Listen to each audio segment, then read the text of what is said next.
우리가 교회 다니다 보면 믿음의 지경을 넓히자 이런 말을 많이 해요. 근데 그 말 자체를 그냥 이렇게 지나가는 말로 듣고 좋은 얘기지. 그러면서 이제 기도할 때도 믿음의 지경을 넓히게 해주세요. 또 무슨 어디 가서 선물하려고 뭐 액자 같은 걸 살 때도 보면 이제 그런 문구가 성경 규절이죠. 나와 있으면 이제 그걸 좋다고 생각해서 선물도 하고 믿음의 지경을 넓히시기 바랍니다. 이렇게 이제 축복도 하고 그럽니다. 근데 이제 그것이 무엇을 뜻하는가 이렇게 조금 더 생각해 보면 잘 몰라요. 이제 이게 문제입니다. 그래서 성경 말씀을 들을 때 이제 그렇게 그냥 우이독경 속의 경리기로 그냥 스쳐 지나가는 말로 듣고 나서 잊어버리면 아무 소용이 없는 거죠. 이제 그래서 그걸 새겨 들을 필요가 있어요. 모든 말씀은.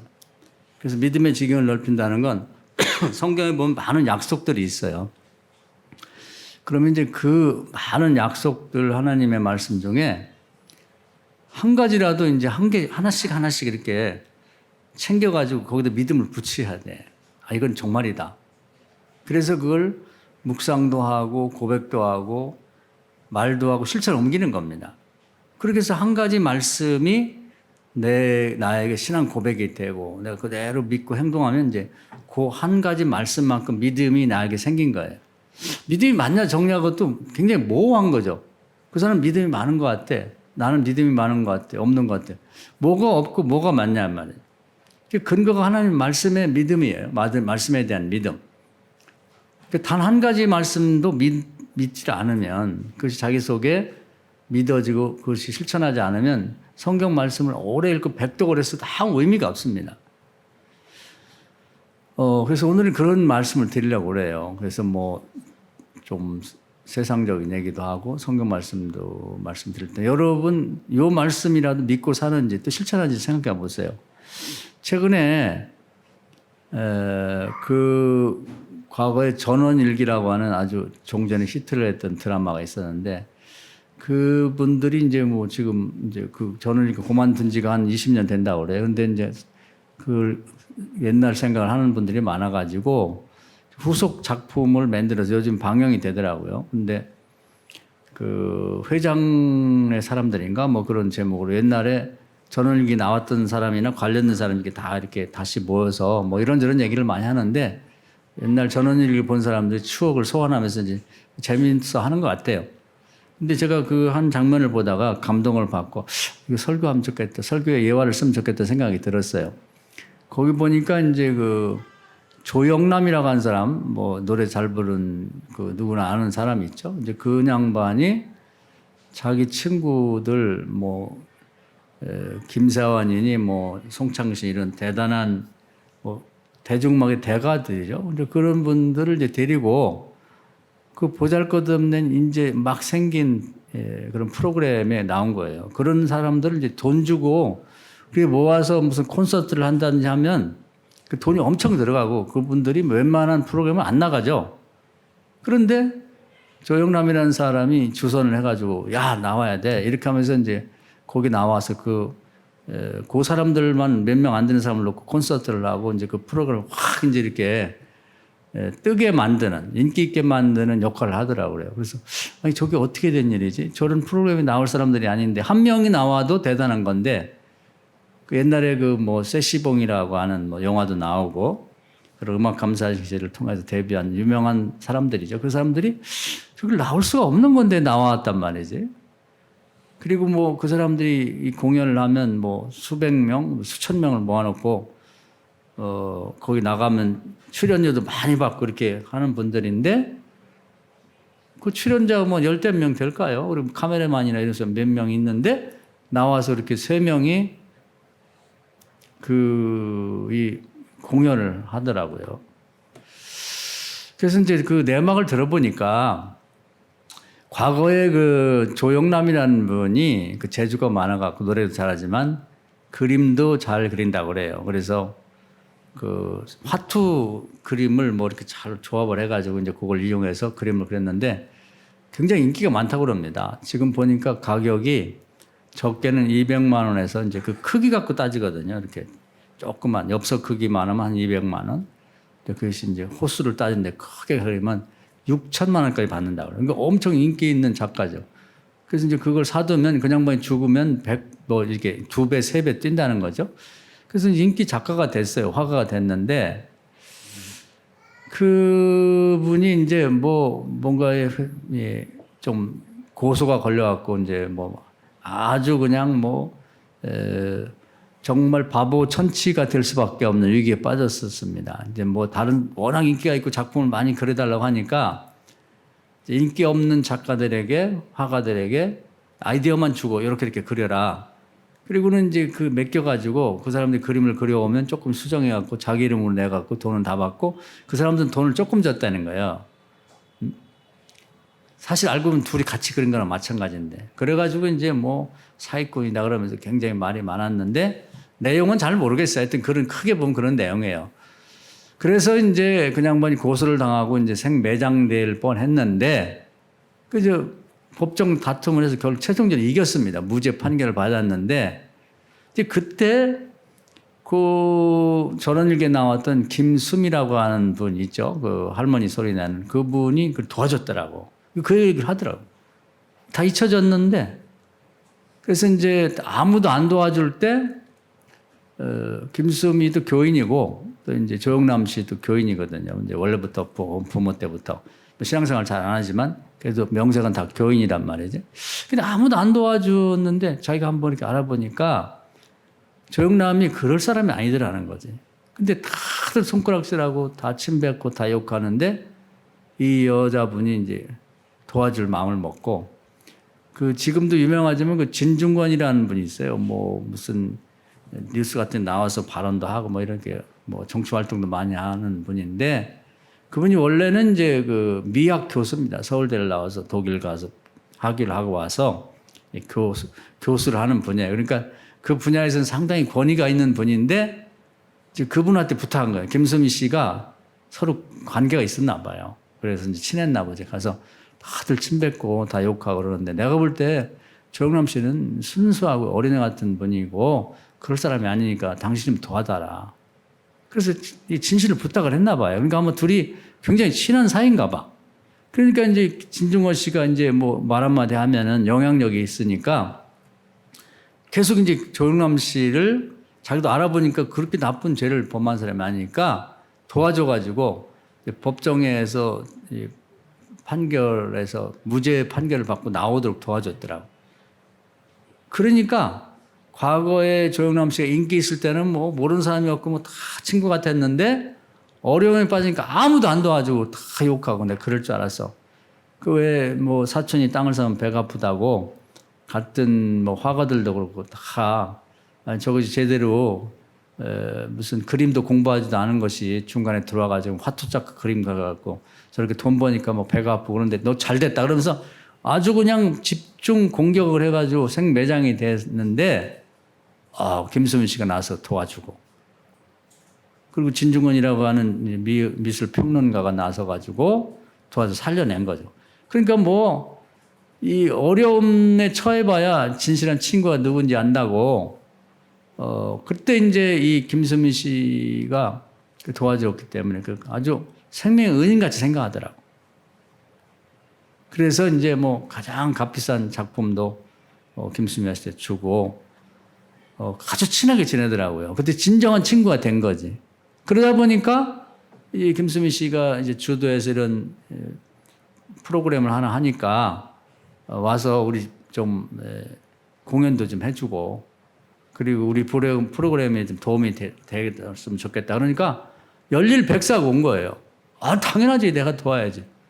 그래서 와가지고 반일도 하고 그러면서 자기 그 옛날에 같이 활동했던 그 동료들한테 다 이제 그 문자도 보내고 오라고 그랬는데 이제 다는 못 오고 이제 그 세 분만 와도 대단한 거죠. 김세환 씨하고 이제 송창식 씨 이런 분들은 돈을 줘도 모시기 어려운 분들인데 그분들이 다 와가지고 그 시골까지 와서 아마 이제 공연은 이제 이번 주는 언제 할 것 같은데 와서 그렇게 해주더라고. 그래서 야 이게 성경에 보면 심은 대로 거둔다고 하는 말씀이 있는데 그 말씀이 이제 실제 우리 현실에서 일어나고 있는 거거든요. 그게 자세히 보질 않아서 그렇지 세상은 다 그런 식으로 되고 있는 거예요. 하나님 말씀대로.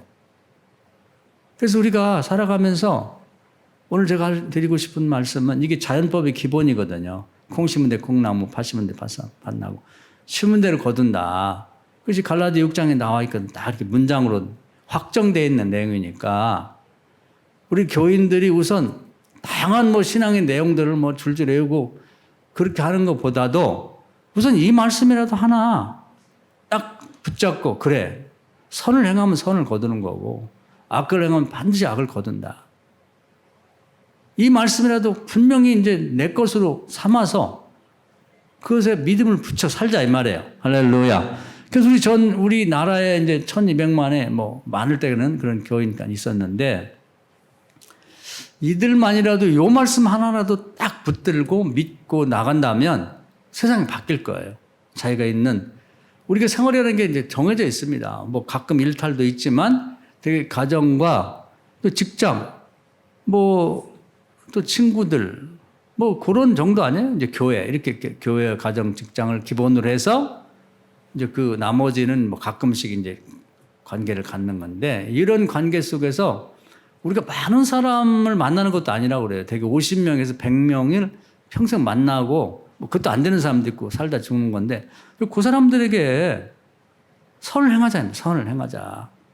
정말 어려울 때 남들이 다 지적질하고 욕하고 실패했을 때 손을 잡아주자. 손을 잡아주자. 도움. 김수미 씨가 부탁한 건 좀 도와줘요. 진중권 씨. 정말 그 오빠 동생 하더라고. 내가 오빠 동생 하는데 오빠 그 조영남 씨 그런 사람 아니에요. 좀 알아보고 좀 도와주십시오. 이 말 한마디가 살린 거거든요. 우리가 그건 할 수 있잖아요. 살아가면서. 정말 어려움에 처한 사람 그 도와줄 수 있다고. 어떤 분이 그런 책을 썼는데 보니까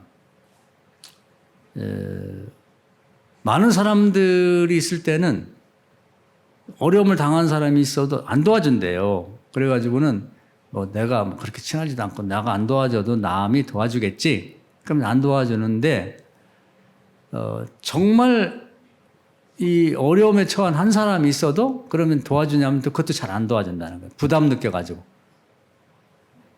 그래서 예수님이 맨 마지막에 우리에게 부탁한 게 이제 선한 사마리아 사람 비유를 들면서 아무도 안 도와주는 정말 죽어가는 사람이 있으면 네가 도와라요. 교인이 도와야 돼요. 할렐루야. 여러분 곁에 여러분 눈에 띄면 반드시 도우셔야 됩니다. 도와주면 지금 제가 이제 세상적인 얘기지만 세상에 이제 그 눈만 떠서 믿음의 눈을 보면 보이는 일들이 많은 거예요. 그래서 그런 게 볼 줄 알아야 돼. 그러니까 믿음의 눈, 주님의 눈으로 세상을 보고 그 말만 알아. 주님의 눈하고 아무 관계가 없는 거죠. 이런 걸 볼 수 있어야 보는 거죠. 그래서 제가 그 내용을 보면서 하나님 말씀에 따라서 심은 대로 거둔다는 게 정말 여기서도 그런 게 있구나. 그게 보이는 거죠. 그래서 말씀 드리는 거예요. 그런 식으로 세상을 봐야 됩니다. 그래야 나도 지금 당장은 아니지만 그런 기회가 있으면 돕는 거지. 아마 김수미 씨가 받은 돈 얘기해서는 그렇습니다만 그 작품이 앞으로 조영남 씨가 세상 떠면 수억 원대 갈 만한 작품일 거예요. 너무나 신세를 많이 졌기 때문에 자꾸 얘기하고 큰 작품, 좋은 작품 받았다고. 말 한마디 천냥보다 더 값진 거죠. 그래서 우리가 오늘 이걸 꼭 배워갔으면 좋겠어요. 다른 건 몰라도 우선 오늘 하라. 심은 대로 거둔다. 선을 행하면 선을 거두고 악을 행하면 반드시 악을 거둔다는 걸 배워갔으면 좋겠고 거기다 믿음을 붙였으면 좋겠어요. 그 하나라도. 그러면 인생이 달라집니다. 선을 행할 기회가 있으면 놓치질 않아요. 반드시 그 기회를 잡고 도와주면 언제 어떻게 돌아올지를 몰라요. 그러나 그 사람한테 직접 도움을 받을 수가 있고 그 사람이 도와주지 않으면 다른 사람을 통해서도 도움을 받게 만든다는 거죠. 오늘은 이제 뭐 이 무더위도 끝나고 다행히 하나님 은혜로 이 뭐 엄청난 무슨 태풍과 또 비가 온다고 했는데 우리나라는 아주 약하게 그렇게 갔어요. 저도 기도하고 여러분도 기도했겠습니다만 우리 믿는 자들이 기도하고 하나님 은혜를 베푸셨다고 생각합니다. 뭐 지금 중국 같은 데는 난리가 났어요. 일본도 그렇고. 그런데 하나님의 은혜로 이렇게 약하게 가서 물론 손해를 본 일도 사람도 있지만 평년에도 이제 그 정도는 있었으니까요. 큰 피해를 예상했는데 그래서 이렇게 지나고 이제 그래서 귀뚜라미가 얼고 이제 날씨가 약간 선선해진 것 같아요. 신앙생활을 절 때가 왔으니까 믿음의 지경을 넓히되 우선 기반을 이 자연법 선을 행하면 선을 거두고 악을 하면 악을 거둔다는 것부터 시작하자 그 말이에요. 다시 정신을 바짝 차리고 그럴 기회가 있으면 놓치지 말자 이 말이에요. 그 선한 사마리아 사람이 거의 결론에 가까운 주님의 설교예요. 죽어가는 사람이 있는데 제사장, 여든 같은 목사가 되겠죠. 레위 사람이니까 뭐 교인, 뭐 장로를 비롯한 권사, 집사 이런 그냥 지나가잖아요. 그럼 교인이 무슨 의미가 있나요? 구원받기 어려워요. 그럼 제가 겁질러 가는 게 아니라 마태복음 25장에 보면 예수님이 심판하실 심판장이신데 이렇게 어려움을 처한 사람을 모르는 사람에는 사단의 그 하수인으로 생각한다. 똑같이 사단의 세력으로 보고 반드시 내가 지옥 보낸다고 말씀했거든요. 그래서 주님이 지옥 보낸다고 하고 뭐 안 보내고 그런 게 아니거든요. 그러니까 이것은 엄청난 죄예요. 기회를 놓치는 거예요. 그렇기 때문에 이런 기회가 오면 반드시 도와야 됩니다. 가족들, 뭐 교인들, 또 직장 동료나 주변의 사람들 있으면 내 눈에 띄면 나보고 도우라는 얘기예요. 제사장 레위사는 모르겠어요? 뭐 구약성서부터 무슨 레위기 19장에도 보면은 율법에 정해져 있습니다. 이웃을 내 몸처럼 사랑하라. 다 알고 있고 암송하고 있고 남들에게 설교할 때 가르치는. 근데 실제 그런 일이 닥치니까 누가 하겠죠. 지나간다면 지나간다. 누가 하겠지. 이게 이제 큰 문제예요. 내 눈에 띄었으니 나보고 하라는 뜻이구나. 그걸 반드시 해야 된다는 거예요. 그리고 요즘 사람들이 뭐 선행을 했다고 해서 대가를 바라지 말라고 하는데 바라세요. 성경에 보면 심은 대로 거두게 한 거예요. 콩을 심었으면 콩이 거두기를 기대하는 게 나쁜 거, 죄가 아니잖아요. 자꾸 세상 사람들이, 교인들이 뭘 선행을 하고 기대하고 뭐 그건 신앙도 아니라 그 사람이 잘못된 거예요. 성경에 보면 그렇게 돼 있지 않아요. 팥을 심었으면 팥이 열리기를 기대하고 30, 60, 100배로 거둘 걸 기대하는 것이 정상이지 선을 행하는데 나중에 악이 나에게 닥칠 거다. 그런 믿음을 갖고 있으니까 악이 오는 거예요. 선을 행하면 앞으로 반드시 30, 60, 100배로 나에게 돌아오고 내가 다 못 받을 만큼 했으면 자식들, 손주까지, 천대까지 갑니다. 할렐루야. 그게 우리의 믿음이에요. 사람이 콩을 심었는데 콩을 못 거둔다 그러면 누가 콩을 심습니까? 선을 행했는데 선을 못 거두고 악을 거둘 거다. 그 누가 선을 행하냐고. 그것은 성경에는 없고 하나님은 나라는 그런 식이 아니에요. 그건 잘못된 거지. 불의한 거지. 그건 마귀가 하는 소리예요. 선을 못하게 하려고. 그래서 어떤 사람은 교회 다니면서도 나는 헌금했는데 나는 뭐 이상한 나쁜 일만 생겨. 뭐 돈이 안 생겨. 그렇게 안 생긴다는 믿음 때문에 그런 거예요. 안 생기지. 나는 남에게 착하게 살았는데 나는 나쁜 일만 사기당하고 나쁜 일만. 그런 믿음이 그 속에 숨겨 있으니까 그 입으로 나오는 거예요. 어떤 상황이 되든 간에 선을 행하면 반드시 30, 60, 100배로 내가 받지 않으면 내 자식들 손주 때 천대 받을 것이고 나는 조금을 심었지만 하나님은 30, 60, 100배를 줄 걸 믿으세요. 할렐루야. 그리고 남들이 그런 거 소용없어. 남 도와봤자 다 소용없어. 그렇게 말하는 건 마귀가 더 우리 복 못 받고 선행을 더 이상 못하게 하려고 방해하는 걸 생각하면 됩니다.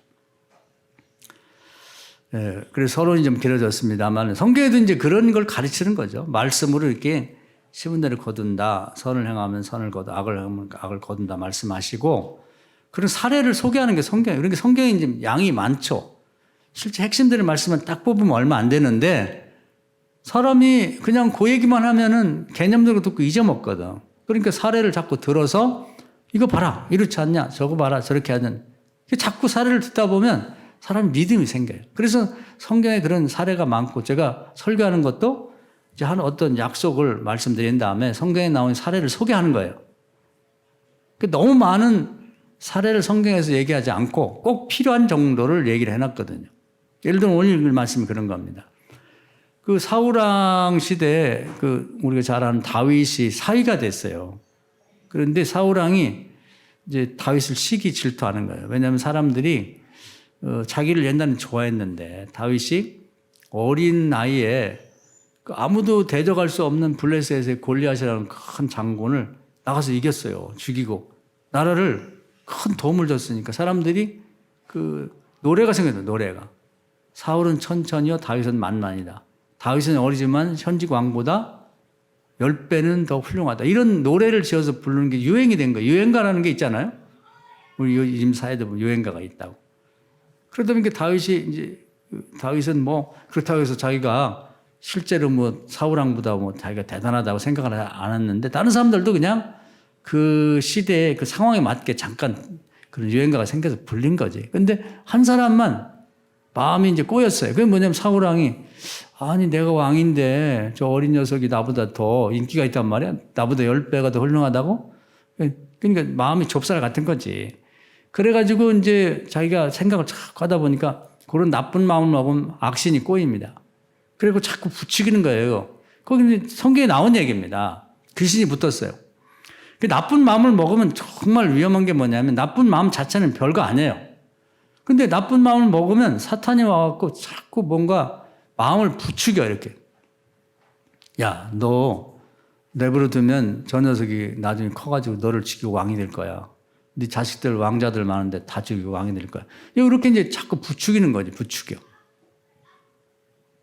그래서 이 살인자들을 보면 원래 사람 자체가 나쁘지 않다는 거예요. 만나보지를 못했습니다. 이 감옥 이제 전도한 사람, 선교한 사람들 들어보면 살인자들 만나면 그렇게 법도 없이 살 것 같다는 사람들이 그렇게 인상도 좋고 마음씨도 착하고 근데 어쩌다가 저렇게 살인했는지 모르겠다는 거지. 동정심이 생기고 그래서 감옥 선교하다 거기 연애도 하게 되고 탄원도 하고 그래갖고 만약에 세상에 풀려나게 되면 이제 결혼도 하고 그런 것이 그렇다는 거예요. 근데 왜 그렇게 되냐면 이 누군가 자기를 해코지했다든지 감정이 상해가 저놈 죽여야지 이런 마음을 먹게 되면 사탄이 냄새를 맡고 득달같이 달려온다는 거예요. 마치 오물이 있으면 어디서 왔는지 더러운 파리가 막 꼬이듯이 그래가지고 이제 죽여 이렇게 부추긴다는 거죠. 그러니까 가인이 자기 동생 아벨을 죽일 때 그런 현상이 나타나는 거예요. 그 나쁜 마음을 회개하라는 거예요. 회개하지 않으면 냄새를 맡고 오는 거지. 와가지고 이제 죽일 기회를 자꾸 만드는 거지. 그리고 이제 무슨 대화를 하다 보면 또 화나고 열받게 만드는 대화가 있으면 사탄이 저거 봐라. 저는 저렇게 나쁜 놈이야. 죽여. 이렇게 만든다는 겁니다. 그래서 결국 형제를 미워하는 것이 살인죄라고 예수님이 말씀했는데 왜 살인죄는 그 미워하는 마음 자체는 별거 아닌데 미워하는 마음, 살인하고 싶은 마음이 싹 생기면 사탄이 와서 부추기기 때문에 그런 거예요. 이런 마음이 없으면 사탄이 붙지를 못해.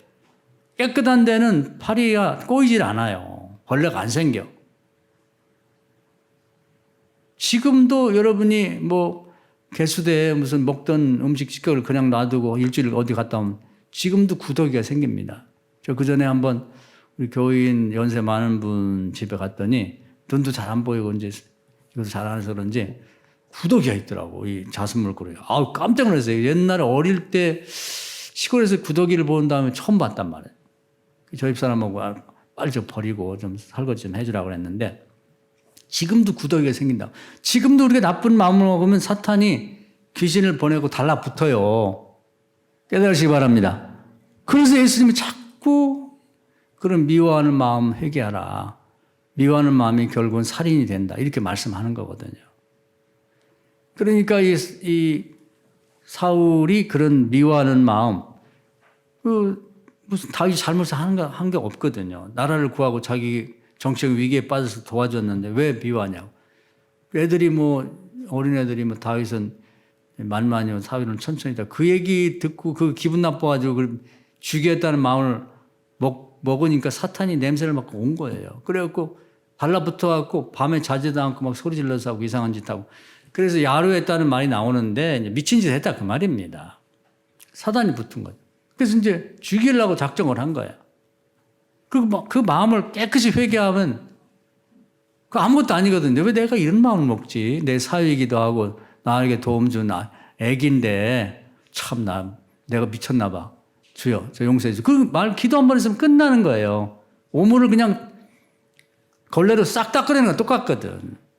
그럼 성령이 충만하면서 이제 다윗을 사랑하고 더 잘 되게 할 텐데 그 마음을 버리지 않으니까 계속 붙어 있는 거죠.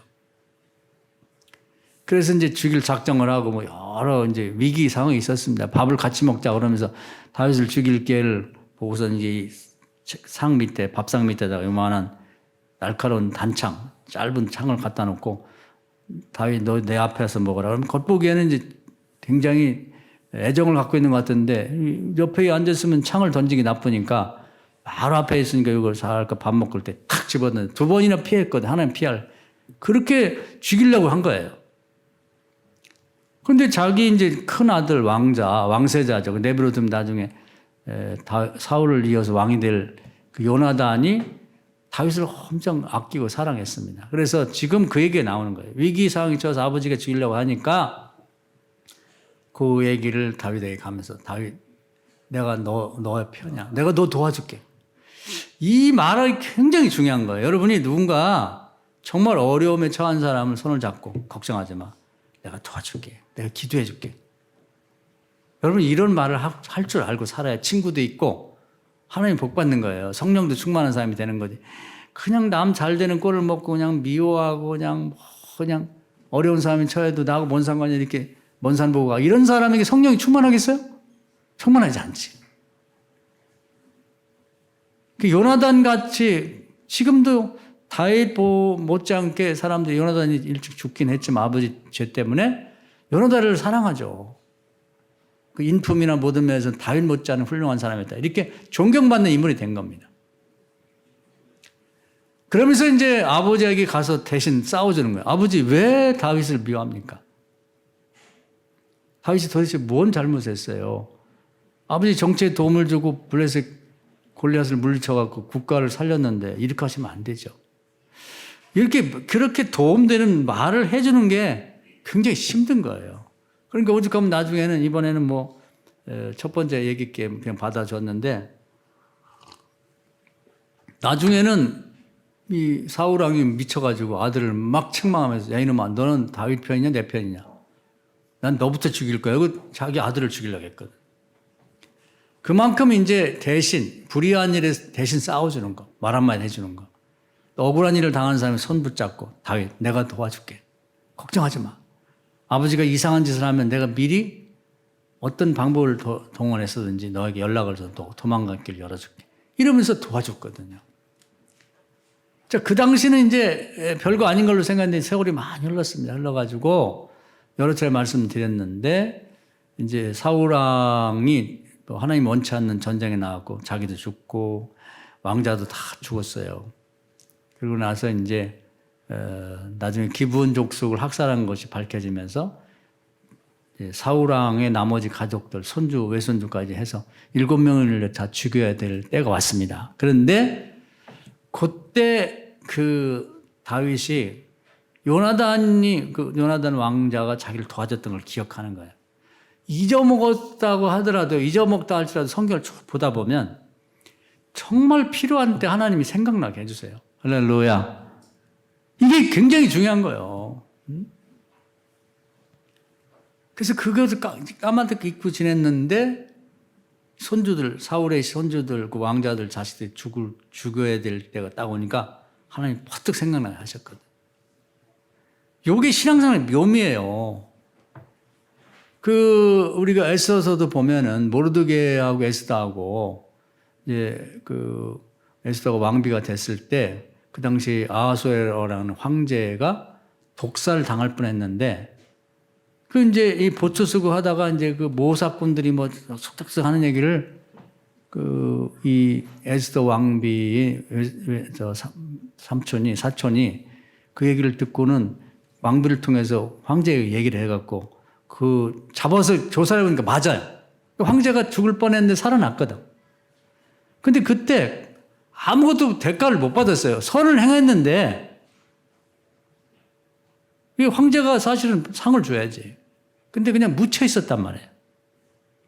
근데 이제 놀라운 일이 벌어집니다. 이제 이 얘기를 꼭 기억하세요. 나중에 이제 모르드게가 그 당시에 뭐 하만이라고 하는 총리가 모르드게를 미워하고 죽이려고, 그리고 이제 그 모르드게만 죽이는 게 아니라 그 이 모르드게가 속한 이스라엘 백성 전체를 다 죽이려고 모사를 꾸며갖고, 그리고 이제 위기 상황에 처했어요. 그래갖고 이제 그냥 죽이면 또 그것도 아쉬우니까 이렇게 큰 장대를 땅에 꼽아갖고 거기다 목매달아 죽여갖고 황제와 총리에게 이렇게 대드는 자는 죽여야 된다. 이렇게 생각을 하고 이제 모든 일이 아주 일정이 정해졌어요. 장소도 정해지고. 근데 시간만 지나면 죽게 됐는데 그 시기에 갑자기 황제가 누워있는데 잠이 안 오는 거예요. 그래가지고 그 옆에 있는 그 신하들한테, 야, 내가 얼굴 잠이 안 오고 불면증이 생겼나 본데 갑자기 역사책이 읽고 싶다. 그러니까 저 서고에 가서 역사책을 좀 갖고 와라. 역사책이라는 게 이제 궁중실록입니다. 우리나라도 조선왕조실록 500년이 기록된 게 있죠. 그게 세계 문화유산입니다. 자세하게 그런 걸 기록하는데 그건 아주 강직한 사람이 기록하기 때문에 그 내용이 그런 것도 있어요. 우리나라도 조선왕조실록에 뭐 어떤 왕이 말 타다가 떨어져 창피하니까 그 기록하지 말라 하는데 그것까지 기록을 해놨다는 거예요. 그만큼 철저하게 기록을 하거든요. 그런데 그 왕조실록을 보고 싶다 그런 거예요. 그래서 그럼 어느 시기에 어느 왕 때 할 걸 가져올까요? 글쎄 뭐 나 특별히 뭘 보고 싶은 게 아니고 그냥 가서 네 마음에 드는 거 하나 뽑아와, 책 한 권. 그래서 뽑아왔단 말이에요. 그 이제 신하가 임금님 그 몇 쪽을 펼쳐서 읽어드릴게요. 아니 그냥 네가 좋아 그냥 생각나는 대로 펼쳐. 그러고 읽어줘. 내가 잠이 안 와서 그래. 그런데 놀라운 건 뭐냐면 딱 펼쳐 읽는데 예전에 자기 임금이 막 돼갖고 아직 자리가 안 잡혔을 때 누군가가 자기를 독살하려고 하는데 그때 정보를 줘서 자기 살아난 일이 있는 거예요. 깜짝 놀란 거예요. 그래서 물어봤어요.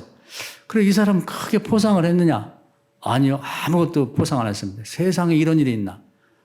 아니 나에게 말 잘 듣지 않는 사람들은 민족이 됐든 개인이 됐든 다 죽이면서 무섭게 하는데 나를 도와준 사람을 하나도 안 도와줬단 말이야? 깜짝 놀란 거야. 내가 정치를 정말 잘못하고 있구나. 정치의 기본은 신상필벌이거든요. 잘못한 사람 벌을 주고 잘한 사람은 상을 주는 게 정치의 기본이란 말이에요. 그래가지고 이제 이렇게 저렇게 해서 조사를 해보니까 아무것도 도와주지 못한 게 미안한 거예요. 세월이 엄청 흘렀는데.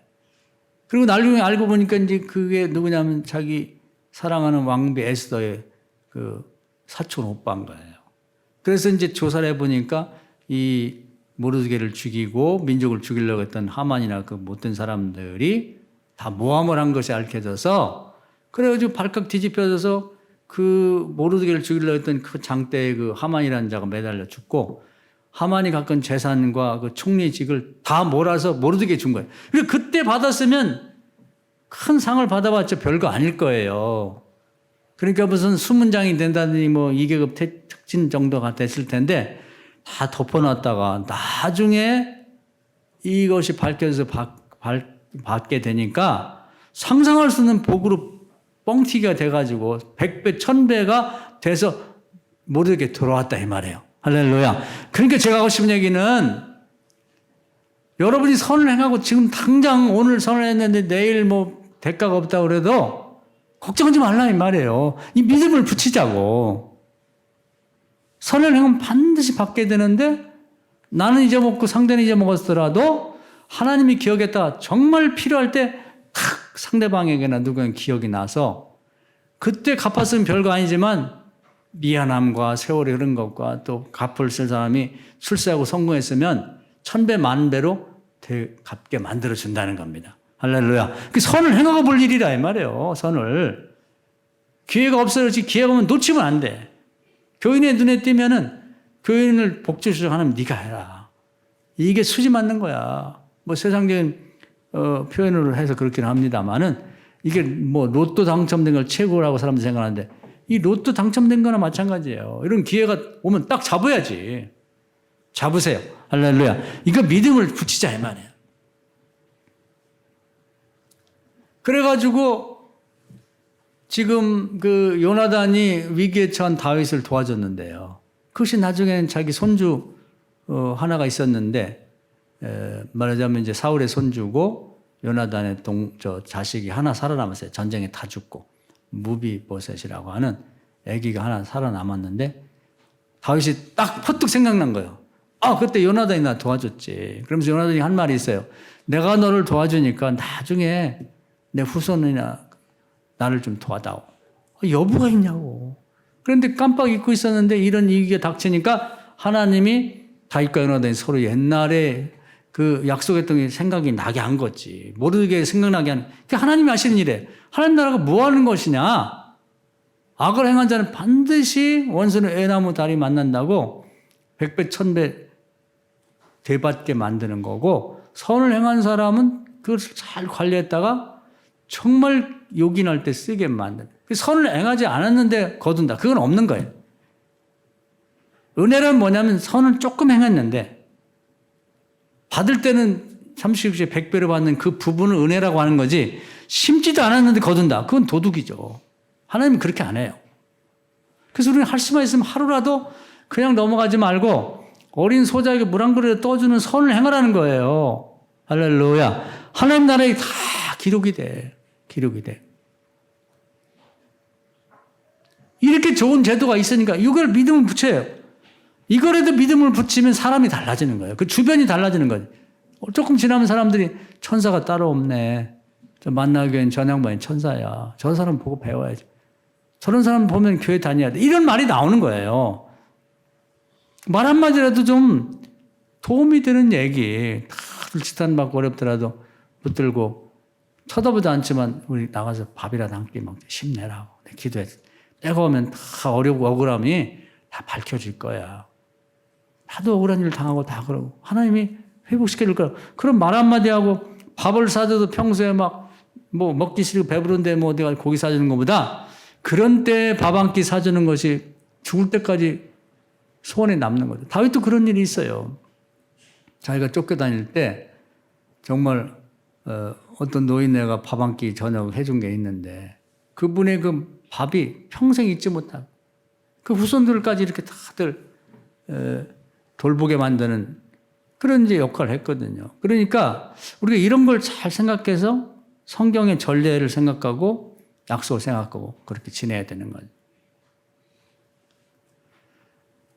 뭐 시간이 좀 있으니까 하나 더 뭐 얘기를 드리면 다윗은 이제 그런 도움도 받았지만 나중에 이제 여러분이 잘 아는 거일라라는 지역에 숨어 있는데 자기도 이제 사울왕이 쫓기면 다니니까 이게 신분이 밝혀지고 어디 숨어 있는 게 밝히면 다 죽을 수가 있는데 거일라라는 바로 옆 동네가 다른 나라에 침공을 받아서 죽게 생긴 거예요.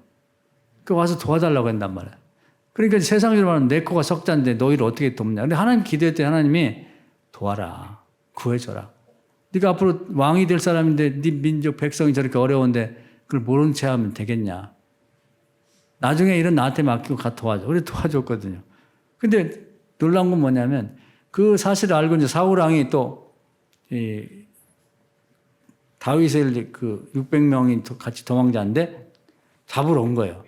그러니까 그일라 사람들은 다윗을 이제 편들고 도와줬던 사울 왕이 더 악하거든요.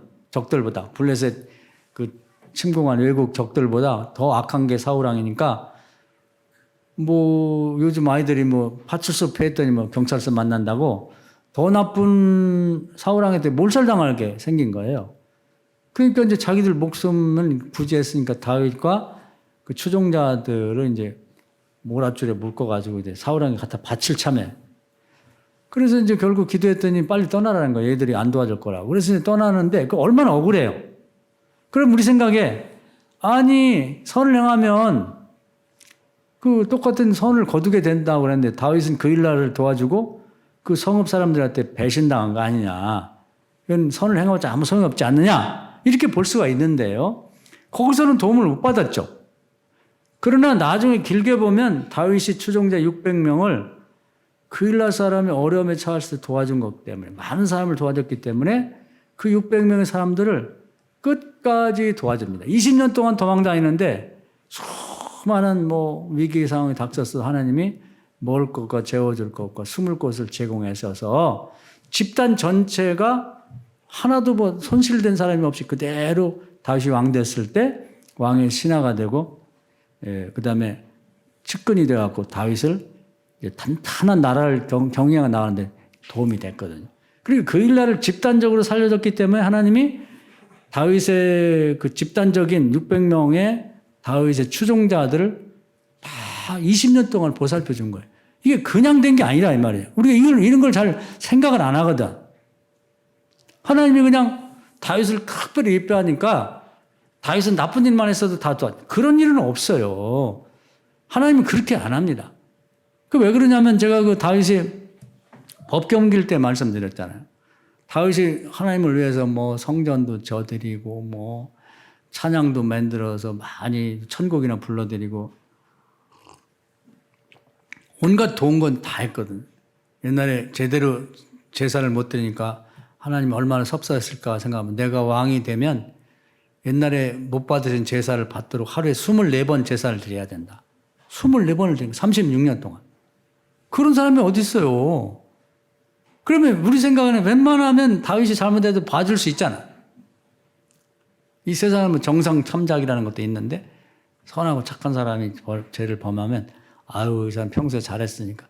근데 하나님 나라에서 하나님 말씀을 어기면 누가 됐든지 그렇게 잘하고 하나님 앞에 했어도 법궤 옮길 때 그 이제 민수기에 보면 그 레위 지파 후손중에 고핫 자손이 어깨에 매도록 딱 돼 있어요. 근데 그걸 바쁘다 보고 이제 법궤를 옮긴 일이 없다 보니까 잊어먹어가지고 확인 안 하고 블레셋에서 뺏겼던 법궤가 돌아올 때 소가 끌고 왔거든. 그걸 흉내내서 오다가 그 딱 중단된 거예요. 그 사람이 거기서 죽고 소가 뛰고 그냥 목사니까 장로니까 권사니까 신앙생활 잘하니까 대충 해야 된다. 지금 많이 없었는데 옛날에는 신앙생활 하나님 말씀 어기갖고 이제 그걸 누가 이게 딱 제재를 한단 말이에요. 아 이거 하나님 뜻이 아닌데. 아이 그냥 넘어가요. 기분 좋고 분위기 좋은데 따졌어요. 그 죽는 짓이에요. 은혜롭게 넘어가. 그게 은혜가 아니라니까. 아마 누가 문제 제기를 안 했지만 거기 누가 율법을 좀 아는 사람이 있어가지고 아이고 그냥 넘어갑시다. 법궤 오는 게 이게 좋은 일이고 20년 동안 방치됐던 거 옮기는데 얼마나 좋아요. 그냥 대충 소가 끌면 어떻고 사람이 면 어때? 안 된다. 안 돼요. 누가 그걸 태클을 걸고 말했으면 분위기인데 왜 분위기 깨고 그래요. 그냥 은혜롭게 넘어갑시다. 죽는 짓이에요. 안 돼요. 하나님 말씀대로 해야 되는 거죠. 그러니까 하나님은 잘못된 것에 대해서 철저하게 말씀대로, 잘된 일에 대해서 철저하게 말씀대로 행하신다는 걸 믿고 우리 행해야 되는데 우리가 선을 행할 기회가 오면 놓치지 마세요. 그건 좀 많이 해놓으셔야.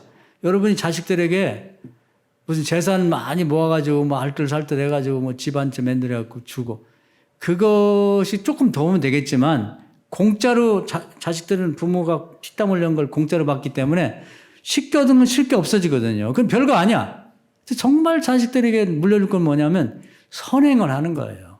그 재산을 좀 풀어가지고 밥도 사주고 어려운 사람 만나게 하고 남 모르게 오른손 하는 거 왼손이 모르게 정말 조금씩 도와주세요. 그래 그 선행을 하나님 나라에 저축해서 그걸 여러분이 세상 떠도 그건 자식들에게 필요할 때마다 하나님이 생각나게 해가지고 이게 네 엄마, 네 아버지가 선행하는 덕이야. 그러면서 계속해서 이게 도움이 되거든요. 할렐루야. 그걸 하시라 이 말이에요. 그걸 하시라. 저는 이 처가도 있고 친가도 있는데 친가는 잘 모르겠어요. 우리 아버지 일찍 돌아가셔서. 그런데 그 장인어른이 이제 얘기를 들어보면 제가 많이 같이는 못 살았지만 그렇게 많은 남을 도왔대요. 부인이나 가족들한테 지탄도 받으면서 자식들한테 그렇게 잘하지. 우리 가족에 잘하지. 그러면 조카들도 뭐 학교도 보내고 뭐 결혼도 시켜주고 뭐 결혼하면 뭐 살림도 다 사주고 진짜 자기 자식들에게는 그렇게 못해서 했다는데 저는 이제 그걸 감사하게 생각해요. 그 덕을 후손들이 보고 있다. 뭐 저희 집사람이나 뭐 처남이나 뭐 처제들은 뭐 우리 아버지는 뭐 우리는 돌보지도 않고 남들만 돌보고 그랬다고 그러는데 그 양반이 그런 거 안 하고 뭐 재산 좀 남겨갖고 뭐 자식들이 뭐 있는데 그걸 나눠서 뭐 n분의 1로 나눠가지고 뭐 몇천만 원씩 그 나눠가 다 없어졌겠지. 그러나 그것 가지고 쌓아놓은 그 선행은 지금도 저축이 돼 있어가지고 그 후손들에게 어려울 때마다 요긴하게 쓰이고 있다고 생각해요. 할렐루야. 이런 걸 할 줄 알아야 된다. 이게 믿음인 거예요. 그런 게 믿음의 지경이 그 하나에서만 선행은 심은 대로 반드시 거둔다고 하는 부분에만 확실하게 믿음을 밟고 서 있다고 그러면 사람이 생각이 다를 거 아니에요? 말이 다를 거 아니에요? 행동이 다를 거 아니냐고. 지경이 그만큼 두 발로 밟고 서 있는 만큼 지경해 지금 믿음이. 그것도 없는 사람은 그냥 바늘 끝에 서 있는 것처럼 믿음이 없는 거지. 믿음이 뭐 지경이 뭐가 넓어진 거예요? 어떻게 넓어지냐고. 그래서 선행에 대한 건 기본법이니까 양심의 법이자 이 자연법이니까 그걸 다 이렇게 만들어서 살 필요가 있는 거예요. 어제도 우리가 김일환 권사님, 전진 집사님 그 농막에 가서 세컨하우스에 가서 하루 잘 지내고 왔습니다. 그것도 준비하기 힘들죠. 대접해본 사람 알아요. 아마 이제 교인들에게도 이제 고맙죠. 언제든지 교인들 누가든지 와서 쉬었다 가라고. 그게 쉬운 것 같아도 쉽지 않아요. 근데 저분들이 선행이 이제 내가 너무 칭찬을 많이 안 할 건데 그냥 하나님한테 받아야 되니까. 그런 것들이 계속해서 쌓이는 거죠. 그래서 나는 부럽더라고. 집도 부럽지만 야 이렇게 언제든지 기쁜 마음으로. 그래서 하루 왔다 가는데 이거 하루 갔다 가면 너무 아쉽지 않냐. 하룻밤 자고 가면 좋지 않냐. 그런 말 자체가 쉬운 게 아니에요. 그래서 우리 권사님 내외는 이 자연법에 기초한 신문대를 거둔다고 하는 부분은 그 바탕이 된 것 같아요. 거기에 서 있는 것 같죠. 우리가 나는 어떤 믿음을 갖고 있고 성경의 말씀 중에 한 말씀이라도 이건 정말 진짜야. 난 여기에 맞춰 살 것이고 애들한테도 그냥 입만 떨어지면 야 선을 행해야 돼. 어디 가면 네가 먼저 물이라도 한 것 대접해라. 어린 소리가 물 한 거 떠준 것도 복이 있다고 성이 있다고 하지 않았느냐. 남을 도울 일 있으면 네가 도와. 이게 복인 거야. 이게 미래를 쌓는 거, 저축하는 거다. 부모가 모범을 보이고 자식들 기회가 있으면 같이 손주가 있으면 손주들하고 같이 그걸 해는 사람이 이건 전혀 달라요. 벌써 오늘 이 말씀 은혜가 되셔서 여기까지 말씀드릴게요. 우리가 성경에도 여러 예가 있는데 시간이 많이 탔으니까 뭐 여러분 많이 들은 얘기고 반드시 집단을 도와주면 내가 집단의 도움을 받게 되고 또 개인을 도와주면 반드시 내가 받든지 내 후손이 받게 된다. 그건 하나님 나라의 법 중에서 가장 기본법이기 때문에 철저히 관리를 하십니다. 그럼 지금 내가 못 받으면 억울하지 않냐? 절대로. 정말 필요하고 적절할 때 하나님이 생각나게 하는 거예요. 도와줄 자예요. 퍼뜩 아수르 왕에게 그걸 잘 읽어보세요. 세상에 이렇게 하시는구나. 그때 받았던 것보다 나중에 엄청난 상상할 수 없는 재산과 지위와 명예를 다 누리게 되고 그 사람 하나의 헌신 때문에 민족이 살게 되는 놀라운 일이 있었다. 여러분 오늘부터 하루도 낭비하지 말고 한 시간도 낭비하지 말고 어디를 가든지 딴 생각하지 말고 주님의 눈으로 보는 건 선행할 일이 없을까? 뭐 착한 일 할 일이 없나? 포인트가 쌓이듯이 계속 우리는 뭐 무슨 슈퍼에 가서 그거 뭐 10원, 20원, 100원 포인트 쌓으려고 그것도 쌓아야 되지. 그러나 그런 포인트하고 하나님 나라의 선행을 하고 쌓는 포인트는 차원이 다른 거예요. 그런 열심으로 선행의 포인트를 쌓아서 우리는 이 정도 살지만 새끼 밥 먹고 잘 자리 있으면 되잖아요. 내 자식 손주들은 내가 사는 선행, 내가 다 쓰지 않고 만드는 선행 때문에 우리와는 비교할 수 없는 정말 위대한 인물들이 여러분 후손에 나오고 5일 때만 도움받는 그런 엄마, 아버지, 할아버지, 할머니가 되기를 주의 이름 축원합니다. 아멘.